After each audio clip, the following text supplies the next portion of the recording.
All right, everybody, here we are. Happy Monday. We're back this month at the closing table on a matinee edition. Yes. It's, First one it's a ever. rarity. First matinee edition ever live. We are live on Facebook, we're live on YouTube, and we are brought to you by NextHome Brandywine out in Parksburg, Pennsylvania, and the man in the middle with the master plan, the 20-year experience realtor and realtor owner of NextHome Brandywine, Mr. Dan Pizzi. Dan, take it away. Good afternoon. I think it's the first time we ever said that. Appreciate we've all been busy and running different spots here, so we wanted to get back to. It's been a little over a month, so we wanted to jump on here and give you our thoughts and some hubisms as we get into April. The year is flying by. We'll bring everybody in here for some conversation, but I was telling the guys before we got on, it's busy again. I mean, we started off busy last year and we tailed off in June a little bit. But as of right now, it's as busy out of gate as it's been in the last 7, 8, 10 years. Over asking, high prices, high interest rates at 6.625 roughly right now. So the interest rates went back up about a half a point. They didn't go down into the high fives like we wanted. But the activity for houses, I was just telling the guys, for houses that people want, they're really not looking at townhome and association fees and stuff like that if they can stay away from it. Small singles, certain markets are hotter than others, but we are very busy. If you're going to jump into the market on the sales side or the buy side, there's probably now you need to jump in. Don't wait. You can always handle the communication if you don't need to settle until people get out of school. But I would jump in on this market while it's hot now. I just sent an email to a friend of mine that's looking to list his home in Pottstown. I just said, what are you doing? Because if you're going to jump in, let's maximize the return. We don't know how the market's going to go, but right now, blazing hot. Hub, what do we got, Hub? We've been trying to catch up on the phone, Hub and I, to no avail because I've been running around like crazy. And Hub always sends me little articles and videos to keep up on the current conditions. As you know, Hub is down in the Dallas area. Bay is down in Tennessee, and we've had a lot of people moving from here to those two areas as of late. What do we got, Hub? What's going on with you? What are the kind of sales that you're doing right now? Or are you selling for people? Um, I'm all over the place, believe it or not. I have buyers in the multi-million-dollar sector from 1.5 to 2.2. Inventory's thin, and when the inventory does come up, believe it or not, that market used to be a little soft. It's selling quickly. So, and just to be honest with plain speak, I don't generally tend to sell a lot of $2 million houses. I'm more of the working class folks. But I was surprised at that market segment. It's tough right now, and there are buyers in that segment. Most buyers are looking, if they're move-up buyers or their funds are a little bit more fluid than others. Most people looking in that 500 to 600 range. Small singles. People look for good school districts. Most of those houses are in the low 2,000 square foot range. Tend to be 50 years old, roughly in that category. And we're looking at you're looking at 5 to low 600s is really the sweet spot. You really can't get anything in the fives. 550, you're lucky if you steal one. Most stuff's 585, 600, 610, 625. And I still have my investor type houses that we've been moving that need work. I've won a Fallcroft on a double lot right now. If any investors looking at that, reach out to me. It's a nice property. So I'm from, believe it or not, from the 200,000 range right now to the 2 million range as usual. And we're spread out pretty good. A lot of people still looking to move further west to Lancaster and out into those areas, even out towards Harrisburg, because the work is picking up in those areas. And the areas closer to the city are pretty saturated. And even the city itself, as many challenges, I'll leave it there, as there is in the city, a lot of people are still looking to be closer to their work because of the cost of gas and the commute times. And that's starting to be, even though it's just starting to happen, again, it's a talking point. It's starting to be a factor. So that's where we're at. That's what's going on. Yeah. So do you, if your wheelhouse, at least right now, is is more in the like 500 range, but you're doing the 2 million, you're doing some 2 millions. So you actually want to definitely study up a lot when you're working on those 2 It's million true. ones, Yeah. because you want, that's basically, you're going to learn as much as you can from that, because you want to have some of those customers later. True. And And it's and true. I call that a template. You take your thing that's sort of outside of your wheelhouse, and you do the very best you can with that. So it's a template for the next customer of that type. It's true. There's less of a market segment because of the the amount of funds you need to get into that. And I Yeah. tell you what, we call it the main line a lot down here. There's a lot of people that are already saturated that market. And like you said, I'll play in the space when the need arises, and everyone would like to be in that space. But I just looked up. I'll give you an example. I never heard of the guy. Look, Cusini, Italian guy. Showed one of his places. I go, I never heard of this guy. Let me look him up. Local Keller Williams guy. He closed just under $12 million already this year. And just think, our commissions are 2.5% to 3%. Do the math. So I never heard of the guy. The guy crushed it for close to $300,000 in his pocket this year. This how busy, and he's in that segment of 500 to a million. I think he closed like 17 deals. We just got into April. That's how robust. Holy hell. Oh yeah, And it can be oversaturated, but that still doesn't mean that you don't want to hone in on that, because you definitely want to be more versatile, and it makes you more well-rounded when you go outside your yeah. box a little bit. I always get at least one of them a year, 1 to 2. I'm more volume, in my segment. Like I'll do anywhere from 15 to 22 deals a year. This guy did 17, 18 by April. I mean, it's a lot of business. The way I do business, like I have 2 arms and 2 feet in every single deal. We were just talking about the amount of stuff I do for people is kind of a little bit overboard, but that's just what we do. And it's been busy. I mean, and there's less people in the service side of it to get to the table now, to support people, and even in the townships to do the inspections. So we're running into some time walls because they just don't have enough people doing what they need to do along the way in these transactions, because a lot of people were let go, people are cutting back. So there's a lot of, you need a little bit more time in these transactions right now. Dan, let me ask you this, and I said to you before we went live, I had a question for you, because we were talking about, because you were telling me how busy it is right now. And the thing that I was kind of shocked when you said that, because I'm noticing, and I've said this before, every month, I get those emails from Redfin, and I look at them and I check out what's available in my area and all that. But I'm noticing over the last month, in almost every email, 1 or 2 of those listings is reduced, which is something we haven't seen in years. Is it because people are not busy, houses aren't moved? Like why are things now it's mispriced.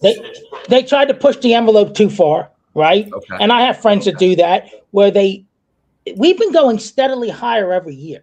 Sure. So for example, around our area here in Philadelphia, new construction price per square foot for a new construction house in the mid-tier is around $500 a square foot.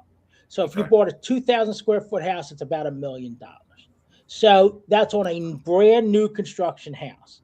I just looked one up. A friend of mine used to work with us. His office puts one up on Ship Road. Looked it up. Okay. It's a rehabbed property. It's a smaller square footage, and she's got it up for $570 a square foot. It's overpriced. I mean, you have new construction pricing on a resale. I understand the area is good, but what's happening, I think, is people are testing the waters to see who's biting. Like you try different bait when you're fishing. Sure. Because sometime you'll try a shrimp instead of the worm, and it works. We're seeing some hit and miss. So, and I will say the zip codes have a lot to do with it. From a buyer's perspective, what that buyer considers a more desirable area versus somebody else, you know, again, like I push the envelope a little bit in Fall Crofton areas that I have an affliction for, but maybe the consumer doesn't see the value in that location. What you're seeing with these ones that are being reduced, Dave Stinson, my boy, he used to say, uh, everything sells at the right price, which is like a simple term, but like what he's saying is if you have it overpriced, the consumer's going to tell you by not buying it and you having the lower the price that they don't feel that that house is worth that price because you're not getting any offers on it. You can't put the house up and move it, he used to say. So pricing, when that price comes down to a level where the consumer thinks that there's value in it at that price, you're going to see the offers come and you're going to see movement. I think we're seeing price reductions because I don't know out of the gate every year why we keep pushing the envelope on house values. They're getting it. My opinion, personally, as a consumer, let's stop paying it and let the prices come down, right? Why are we overpaying every year? Stupid numbers. I used to sell row homes in Fallcroft for $50,000. They're now selling for $250,000. Wow. It's too high. They were built in 1950. It's a 75-year-old brick row home, 1,100 square feet. I was just saying, what are they 235, like? Those, you know what they are? They're Warner West row homes. They're air lights from the city. The reason you're seeing down hours, and we have down hours, because somebody. I look at price per square foot. I look at the current surrounding marketplace. I look what somebody's asking for a house doesn't mean that's what's sold. Somebody might be asking 1.1, but the highest price ended up being 990,000.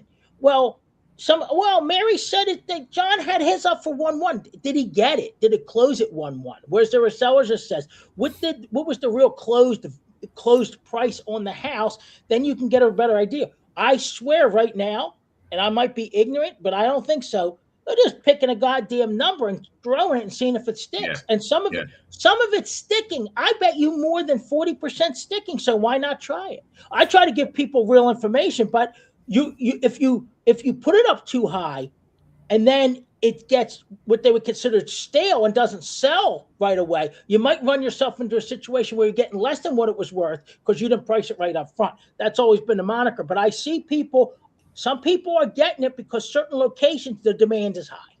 Well, it's like the sports card business. I'm involved now.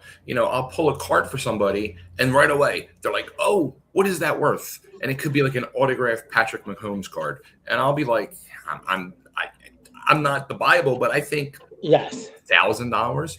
And they here's what they instantly will take a screenshot as I'm holding it, and they'll put it on eBay for $2,000 instantly.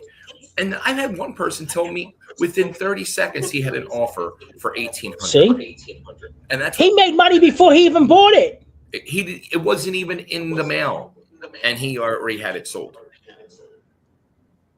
for $800 more than what we thought it was worth.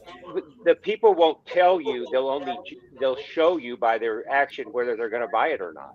And that can also be a problem in the long run, because the longer you list it, the more it has a record on it, and then it has a record, and then the seller's going to be looking at this and saying there's something wrong with this house because it's been changed. The price has been changed a whole bunch of times.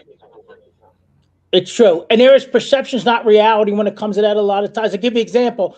I have one that needs a rehab. It's a Dutch colonial, about 2,100 square foot. It borders on Fallcroft and Glenolden. Needs a complete rehab, but it's on a double lot. It's a 50 by 120 lot. So it's 225 by 60 lots. So now we thought there was some value in the double lot.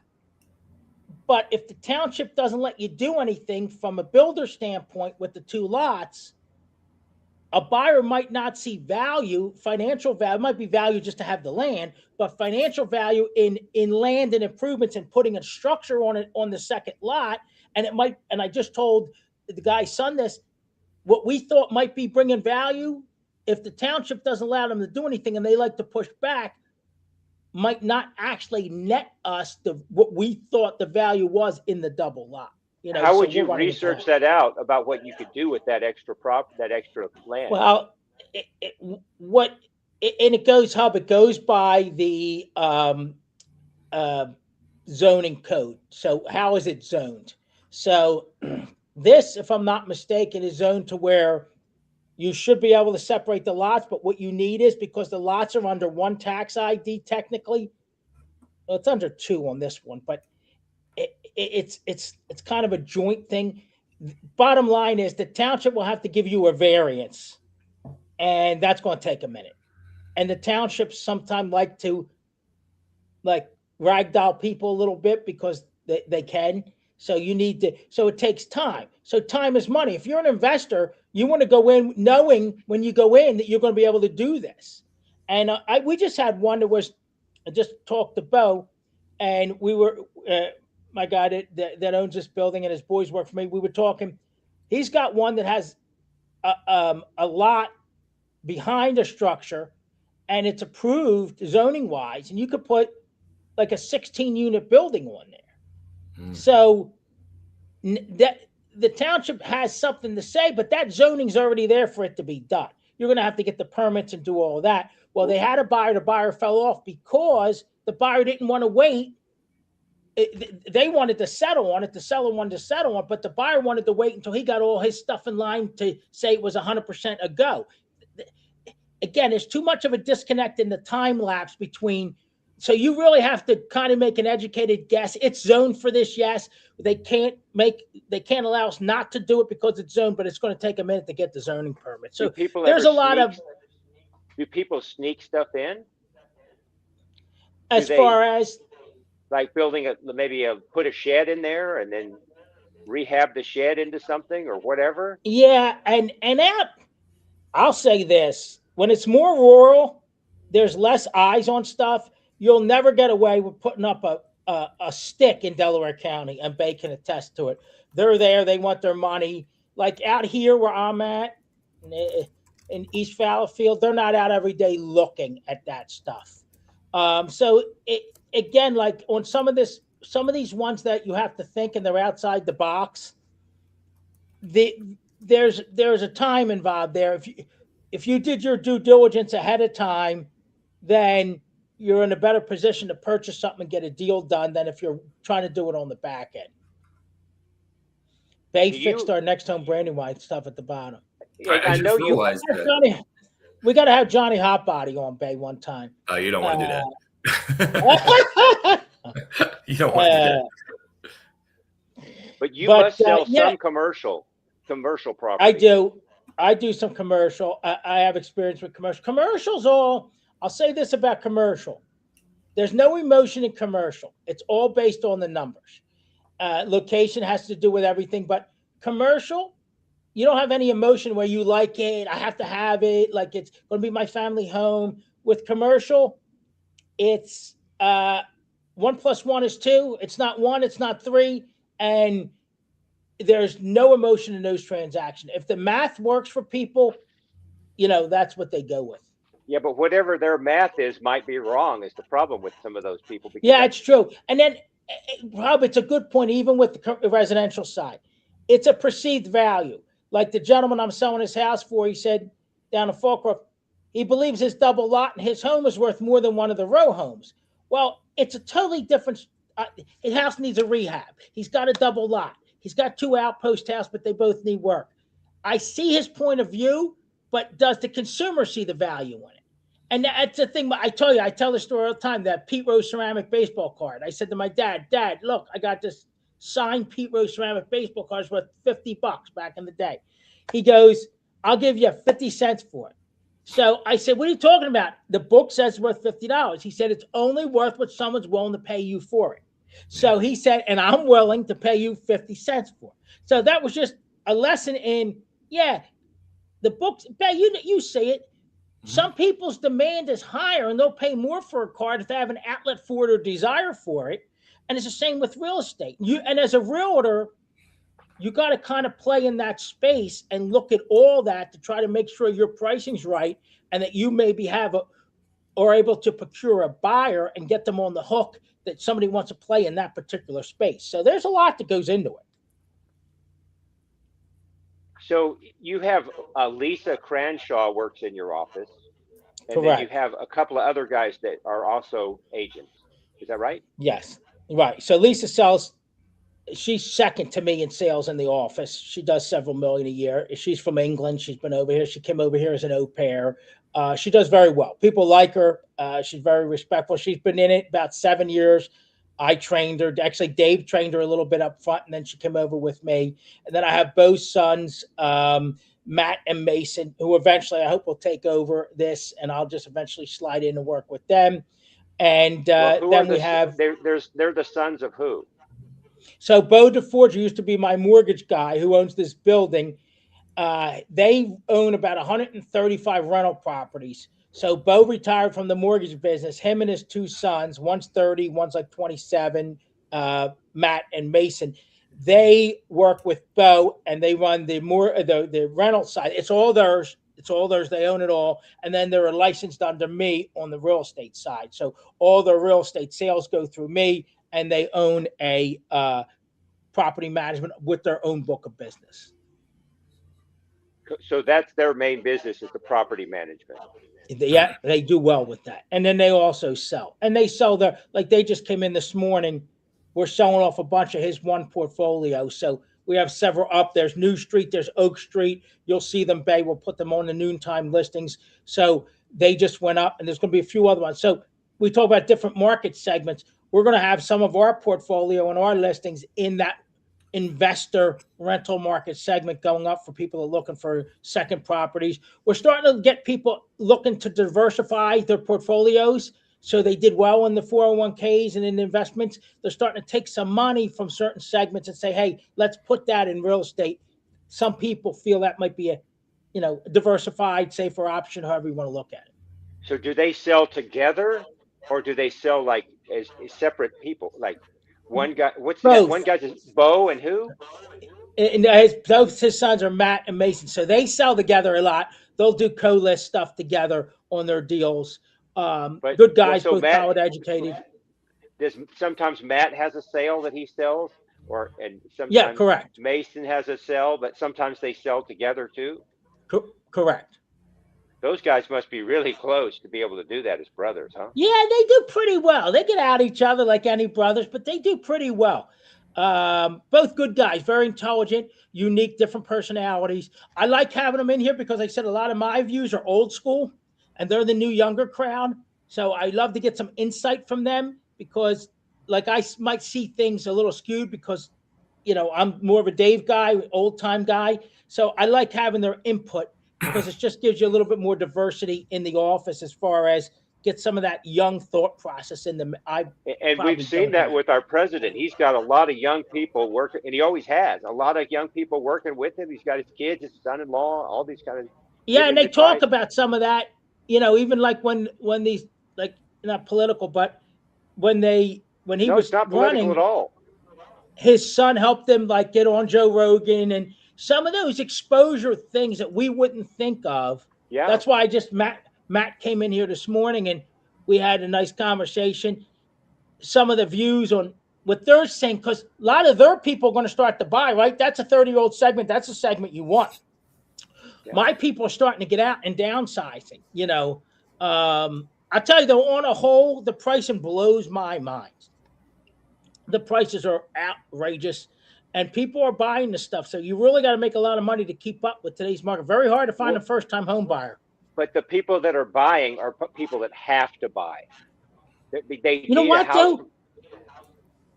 Hub, they're buying all over the place right now. There's a lot of people that sat on the sidelines and they are buying, like you said, because they have to finally get into something. But, Bay, I was telling you before, your old development in Aston, those older townhomes, 400, man.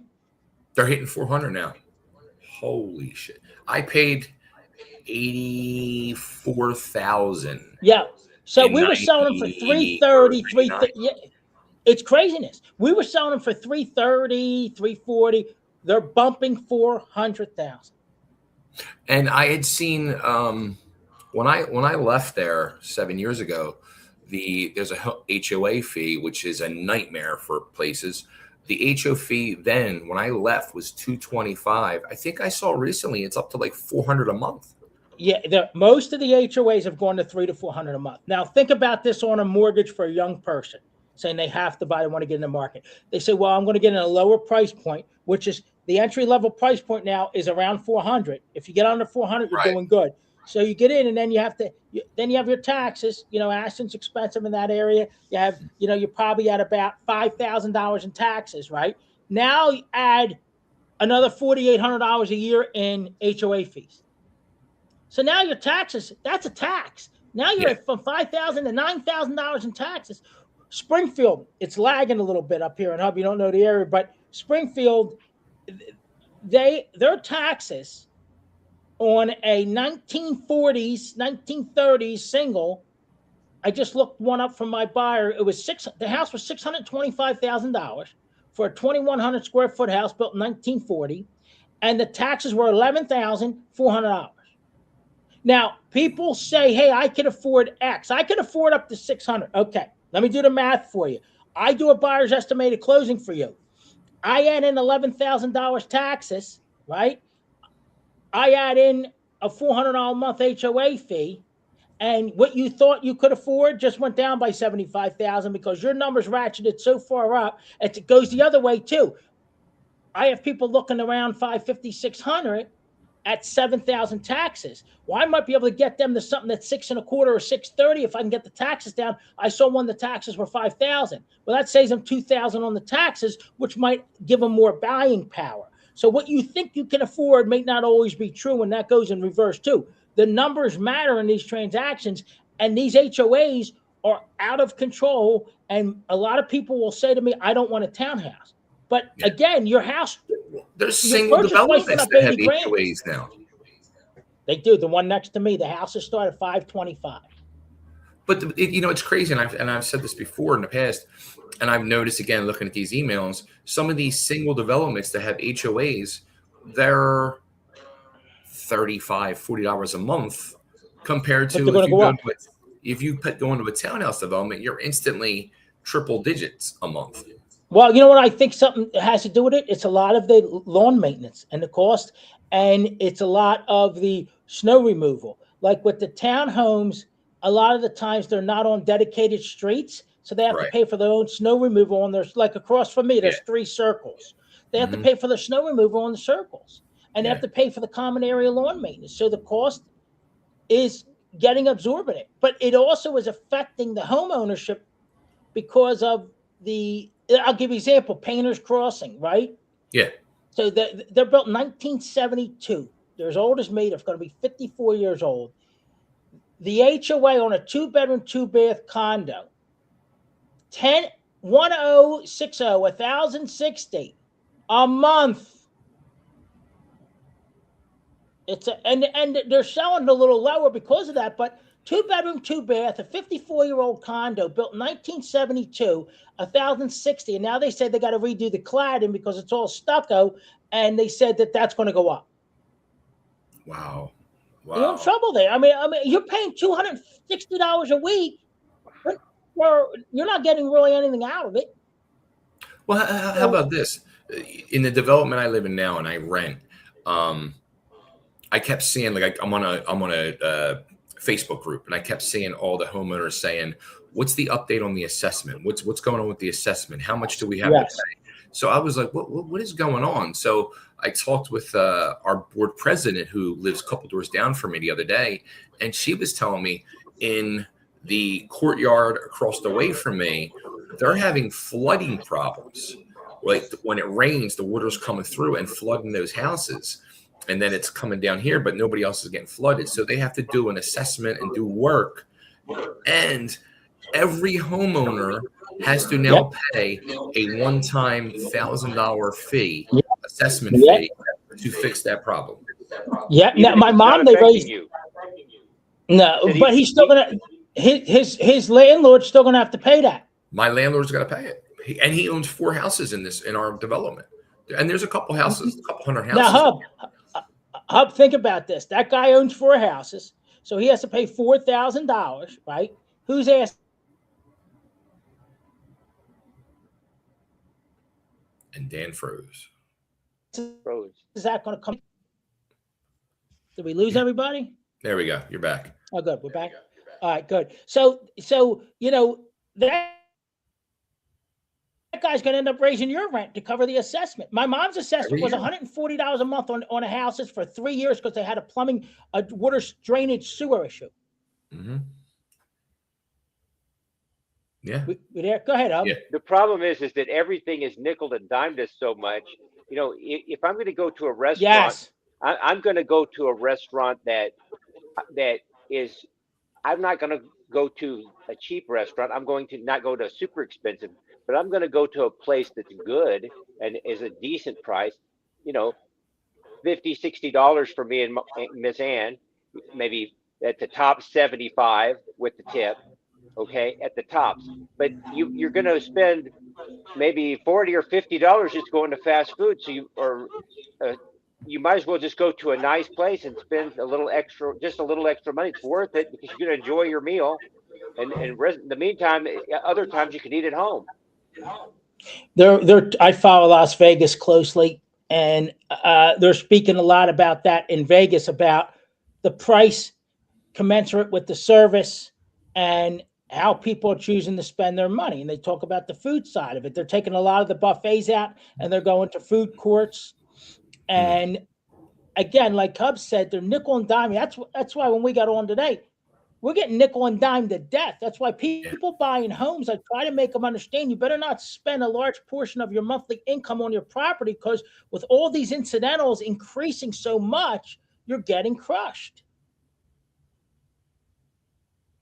Well, remember the guy that was selling the used new cars, and he was saying that people will do anything they can to lower their monthly fee, their monthly payment to be $80 every single month. They're worried about that extra $80. That's because the average price of a car now, a car payment is about $800 per month. And the maintenance on these cars are so expensive that people run into large maintenance bills. People that have Volvos and different cars, like the Volkswagens, like I have, the cost of repair are high on these, and you can't do it yourself because the technology is so advanced on a lot of these vehicles. And like my buddy, he says, I'm going to buy a BMW. I go, you don't like to pay for maintenance. You have to change the oil every 3,000. You got to change the transmission fluid every other year. You're going to have added costs that you don't want, because of the over-engineering on these vehicles. They did say, how my buddy that works at Dodge, 800, he's got more than 30% of his people paying over $1,000 a month. It's crazy.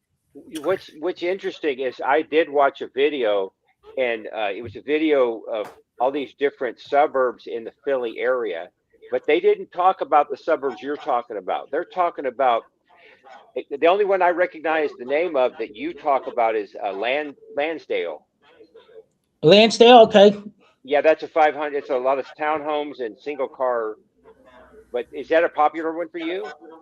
Well, it's a little, so you don't know the area. So it's a little north on the turnpike, but it's an area that it's almost like a Doylestown, a Jenkintown. It's been one of those solid areas. We were closer to the city. That's probably a good, what do you say, Bay? 60 miles from the city, probably? Yeah. Well, that's where a lot of the young people are raising their families now. You know why? They want work. I'll tell you another reason why. Allentown, that area up there in the Lehigh Valley, there's a lot of work up there. That's why people are going to Lancaster. They're going out to where the state capital is in Harrisburg, because there's work, and it's a little bit cheaper to live. You look at around where we grew up.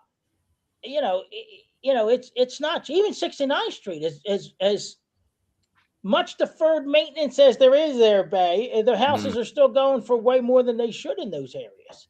But it's the convenience of being close to the city. Well, you got a lot of people moving out.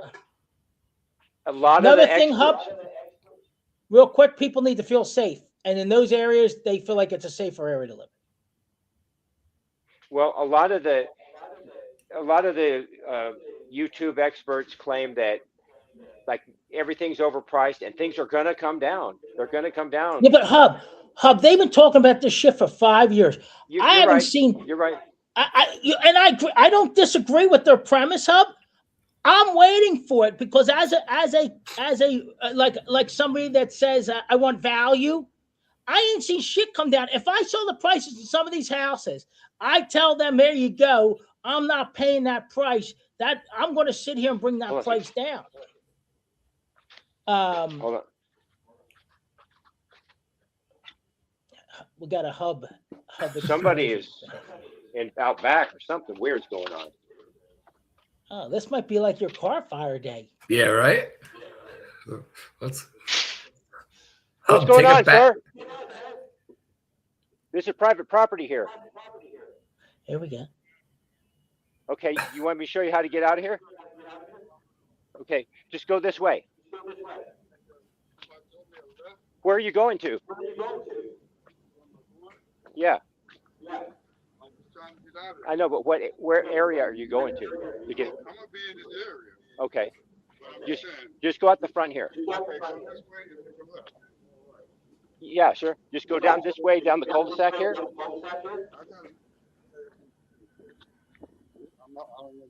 What's your name? Christopher. Okay, so just go out the gate there, sir. Yeah, and Forest Lane is straight up that way. Okay, just keep going straight. Yeah, if you no, you want to take a right at the first street and the left second street, and you'll get straight to Forest Lane. No, go out here, take a right, and then a left, and then you'll go straight. Can't make it up. Where do we find him? Just go out here, take a right, and then a left, and you'll be go straight up to Forest Lane. Okay, but you say I'm taking the right, and I gotta keep going straight. Okay. God bless This is America. They be like looking at me like I owe them money. I'm like, I want to ask you what. I'm trying to get over to these people here. I thought maybe you stay here or you've been around here that you could tell me where I could go. Well, everybody's looking for money, ain't they? Yeah, but you know what? I'm broke. Well, Oh God, here we go. good. Keep up the good work, sir. Nice to meet you. Just go straight out here, take a right, and then take a left. And, Take a left. oh, that's your left hand. Okay. Hub hijacked our. Take a right. Yeah. Jesus And then a Christ. left. Yes, sir. Okay, thank you. Okay. God bless you. God bless. Imagine the people on Facebook saying, "What happened?" I know.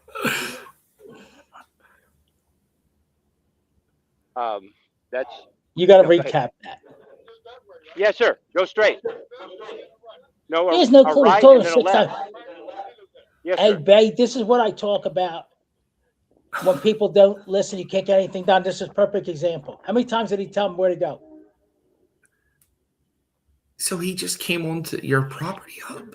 Yeah, but that never happens. Never. Because my property is way back from the cul-de-sac. It's even too far from the cul-de-sac than it would be if it was a house that was built in here. And nobody ever comes in here. But all of a sudden, I'm looking out the kitchen window, and I'm seeing a head walking by the kitchen window. I'm like, what the hell is going on? That guy couldn't remember which one was his left hand and his right hand. He didn't even know. Was he a contractor? No, sir. He's like a homeless person or I something. was gonna say he looked. Yeah, he sounded Yeah, homeless. but your Did you hear what neighborhood. he's Your not a neighbor. neighborhood. Go ahead. No, your neighborhood. Do you have people that wander around of that? Not very. No, Unfortunate not where I. situation? Yes, in my neighborhood, some, because everywhere in Dallas there are bad apartments around Dallas. You could be in I a. got you. You're going to have everywhere in Dallas. This neighborhood is literally what you were talking about. We're 500 and up in this neighborhood, and that's because these houses were built in 1980, and they are the top of the line. They are at that time. These are like these were the top of the line houses at the time. Now I'm not talking about for families. And so these are, like I say, these are 500 and up in this neighborhood. I'll tell you So what, if he, I give Hub credit. He jumped right up. I'll give you credit. Now, how You would I jumped right handle up that, and Bay? you went out there. What'd you say? I said you jumped right up and you went right out there. Like, who's on my property? I would have taken a bat with me. Who knows? Well, there was nothing wrong. He's an old guy and he was a little senile or something. He was something. I was basically interviewing him on the air, and he didn't even know. I thought you were going Yes. to put him on air. You were very, Did you see him? very respectful, Yeah. Hub. Very respectful. guys I see would him? have SD Yeah. Joned him. Oh, we saw him. He He got a he got a headbutt right in the side of his head is what he would have got if I went out there. Well, you don't know what they're good. You don't know who they are. But it's like, That's what true. the hell? You're this private property, you know. But yeah. Wow. There you go. That was your excitement for the day, Hub. That was Yeah, your were excitement people for on the day. Facebook asking what happened? No, but I'm sure they will. I'm sure I'll get those phone calls later on. What is Hub doing? That's why we have Hub on. It's instant entertainment. You have no idea what the hell's going to happen on this podcast from month to month. It keeps us on edge. We had no script this month because everybody's been so busy. So Hub gave us a little bit of entertainment there as we wind this thing down. It this wasn't month. purposeful at all. It was not. No, we had a. You notice how respectful Hub is. I had to tell him 3 times which is left hand is right hand. Yes, we know. And listen, if he did have a job, you could have gave him a referral to NextHome Brandywine, and we could have got him a nice NextHome agent in the Dallas-Fort Worth area. Hey, if he was watching us, all he could have did was just share the link out and get 4 tickets. Yeah. To a Lancaster Stormer game. Well, that's what I wanted to talk about next year as we're going to wind down here in a few minutes. But yeah, all season we have these tickets. I was saying, you don't realize how much fun it is until you go up there. A lot of people like Lancaster take the family for the day. This year we forego our right field wall signage. Our seats are going to be branded with NextHome logos on them, so you're sitting in a nice, comfy vinyl wrap seat with my logo on it.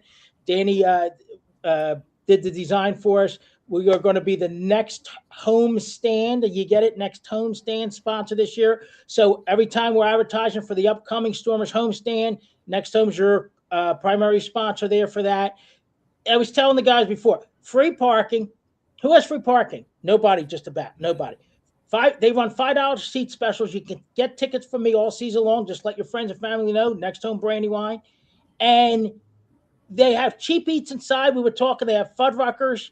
They have the stadium's designed so nicely. If you have young kids or disabled kids like I do, you can walk the whole stadium all the way around and still watch the game while you're keeping people busy and active. And they have terrific beer gardens and little pocket segments of the stadium that are really relaxing and a lot of fun. Subaru sponsors the beer garden down the right field line. You could sit in right center field, which is another great spot, and have a drink. They have Hess's Barbecue. So it's really a cool spot. They're always competitive. They won the championship 2 out of the last 4 years. It's a feeder league to Major League Baseball. A lot of guys get picked up mid-season, AA, AAA. A lot of guys used to be in MLB. They still want to play a few years. Sean Dunstan's son plays on that team. Used to be with the Cubs. So it's a really cool, and I do a lot of minor league stuff, a really cool atmosphere. They're terrific to partner with. It's great management staff. So Bay shared it out. We'll keep that going all year long. They're a primary sponsor, and also LaSalle Explorers men's basketball, another primary sponsor. It was awesome. So Dan was a stagehand, and he was the backstage manager for this year's play Into the Woods. Did a lot, learned a lot on the construction side of things, and he was managing the entire crew, 16 people from the backstage, helping people with their lines, on and off stage, moving the set around. So, when kids go to college, I hope they grow, and learn outside of the books. The books are one thing. So, and then I noticed the TV station needed help because they were doing a fire safety show for the city. And he went down and helped Miss Tanya at the TV station and did the audio for the fire safety show in between. So I hope he went to class this week because he did a whole bunch of stuff, extracurricular outside of class. But we're still supporting NextHome, still supporting LaSalle men's basketball. And that's a competitive field with the NIL. And he wants to live off campus next year. So going to be interesting. Going to be an interesting year for him. So on the real estate side, we're busy. Interest rates are high. We had a lot of discussion on, kind of townhomes versus single homes pricing. Take a look at your taxes. Make sure your agent does an estimate for you. If you don't hire me, you don't hire one of my team like Hub mentioned some of our people, make sure your agent's giving you an estimate of closing. if you're a buyer or a seller. A seller's net sheet or a buyer's estimate at closing, so you know what your numbers look like at a certain interest rate, what the taxes are, what the homeowner's insurance is, what the homeowners association fee is. So make sure you have that stuff.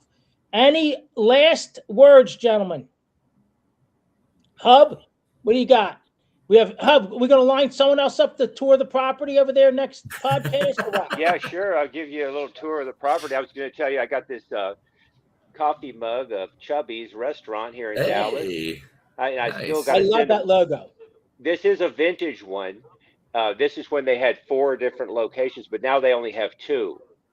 And so I got to get one to Bay, and I don't know exactly if it's going to look exactly like this, but I'm sure the logo is the same. And so that's going to be, I'm drinking out of it right now. See? Nice. So we got Chubby Dudley and good. Chubby's restaurant. So Bay's going to have Chubby's coffee cup. Look at that. There's 2. There's one We in need to make you Plano one now. for Chubby Dudley. I'm gonna There's- make Shelby's coffee, period, and hot sauces. Hey, I had a guy doing that. It's big money. One quick thing. How was your visit up here when I was in Florida and we were down seeing some baseball? How was your visit up here? It was to awesome. the, It was awesome. It was a good time. Did you have a nice a lot of turnout? fun. Yeah, it was better than I expected. We had a lot of fun.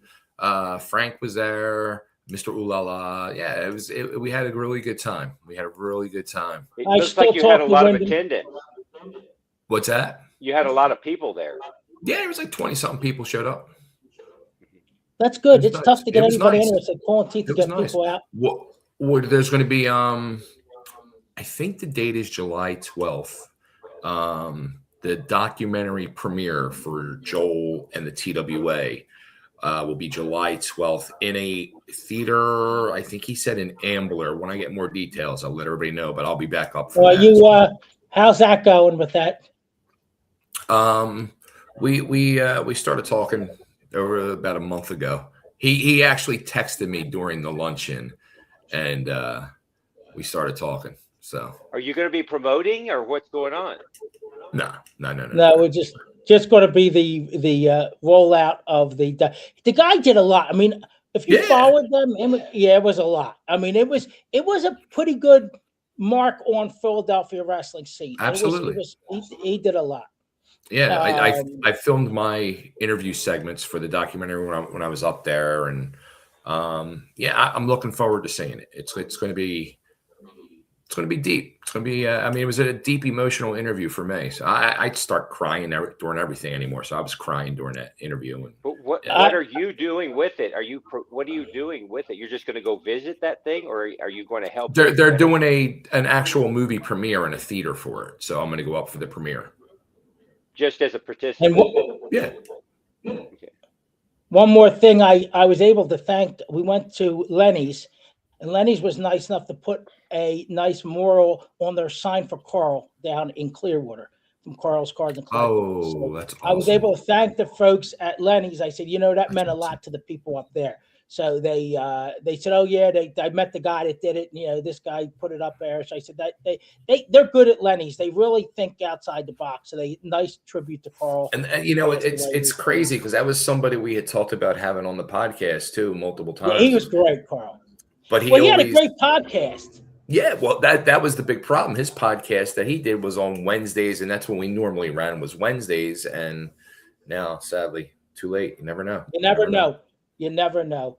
All right, boys, everybody, nexthomebrandywine.com. Keep it in your head. It's real service. It's humans over houses. Every single day we live it. I buy you smoke alarms, fire extinguishers. I just dropped off to my guy. It's nonstop helping people get from A to B. Hub was nice enough to bring up some of our co-workers over, with the company at Next Home Brandywine. What's that, Hub? You even help turtles too. I just fed the turtle. I got extended feeding. Good thing he stayed alive. I had to go buy extra lettuce. I wonder where all his money goes. It goes to lettuce for the turtle because it's like $4 a bed. And turtle eats like $3 worth of lettuce a day. So it's nonstop with all that stuff. Hub, thank you for bringing some entertainment here in the afternoon matinee of the Closing Table podcast. We're going to try to go monthly. I just been so busy. It's not the guys, it's me. So we're going to try to get on back to our monthly routine. And Bay, get us out of here. All right, you heard it, guys. Make sure follow the rules below. That is streaming across your screen. Share this link and win 4 tickets to see the Lancaster Stormers, courtesy of Next Home Brandywine. You'll be on them Next Home stands. And we'll be back next month. Everybody, nexthomebrandywine.com for all your real estate needs, because our superhero in the middle, Dan Pizzi, will get you superhero service. Till next time. Thanks, See you, guys. everybody. Thanks, Hub. Thank you.